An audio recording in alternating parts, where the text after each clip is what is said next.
اللہ کے ولی حضرت ابراہیم ادہم ایک مرتبہ شہر میں پہنچا اور وہاں پر ایک مسجد میں قیام کیا۔ جب عشاء کی نماز ہو چکی تو مسجد کا امام آیا اور کہنے لگا، یہاں سے باہر نکلو، میں نے دروازہ بند کرنا ہے۔ میں نے اس سے کہا کہ میں مسافر ہوں، اس لیے رات مسجد میں ہی گزاروں گا۔ وہ کہنے لگا، مسافر تو مسجدوں سے قالینیں اور چٹائیاں چرا لے جاتے ہیں، اس لیے ہم کسی کو بھی یہاں سونے نہیں دیتے، چاہے وہ ابراہیم ادہم ہی کیوں نہ ہو۔ میں نے کہا، میں ہی ابراہیم ادہم ہوں۔ یہ سخت سردی کی رات تھی۔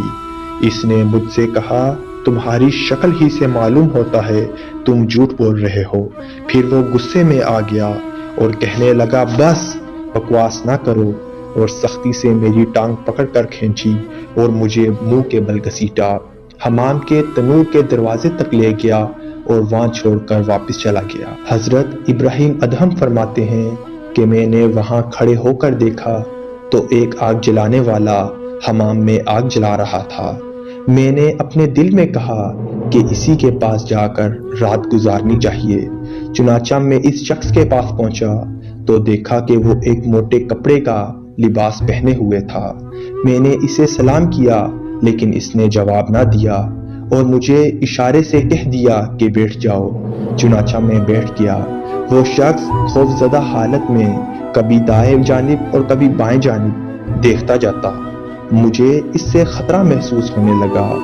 جب اس نے اپنا کام ختم کر لیا تو پھر میری طرف متوجہ ہوا اور کہا، وعلیکم السلام ورحمۃ اللہ وبرکاتہ۔ میں نے کہا، حیرت ہے کہ جب میں نے تمہیں سلام کیا تھا تو تم نے اسی وقت مجھے جواب کیوں نہ دیا؟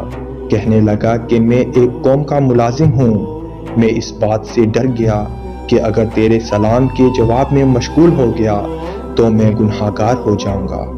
میں نے اس سے کہا کہ میں نے تجھے دائیں بائیں نظر دراتے ہوئے دیکھا، کیا تم کسی سے خوف زدہ ہو؟ اس نے جواب دیا، ہاں۔ میں نے کہا، کس سے خوف زدہ ہو؟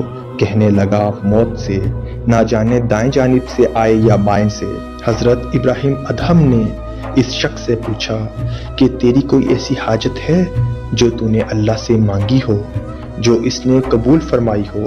اس نے کہا، میری ایک حاجت ہے اور میں 20 برس سے بارگاہ الہی میں دعا کرتا ہوں، ابھی تک وہ میری حاجت پوری نہیں ہوئی۔ میں نے کہا، تیری وہ کیا حاجت ہے؟ کہنے لگا، میں نے سنا ہے کہ عرب میں ایک شخص ہے جو زاہدوں میں بلند مرتبہ اور عابدوں میں بلند مرتبہ ہے، انہیں ابراہیم ادہم کہتے ہیں۔ میں نے اللہ رب العزت سے دعا مانگی ہے کہ میں ان کا دیدار کروں اور ان کے سامنے ہی میری جان نکل جائے۔ میرے بھائی، خوش ہو جاؤ کہ اللہ تعالیٰ نے تیری حاجت پوری کر دی اور تیری دعا کو شرف قبولیت بخشا اور مجھے تمہارے پاس منہ کے بل گھسیٹتے ہوئے پہنچا کر راضی ہوا۔ یہ سنتے ہی وہ اچھل پڑا اور مجھے گلے سے لگایا، پھر کہنے لگا، اے اللہ، تو نے میری حاجت پوری کی اور میری دعا قبول کر لی، اب میری روح بھی قبض کر لے۔ چنانچہ اللہ تعالیٰ کی بارگاہ میں اس کی دوسری بار دعا قبول ہوئی اور وہ شخص گرا اور گرتے ہی اس کی روح فانی دنیا سے پرواز کر گئی۔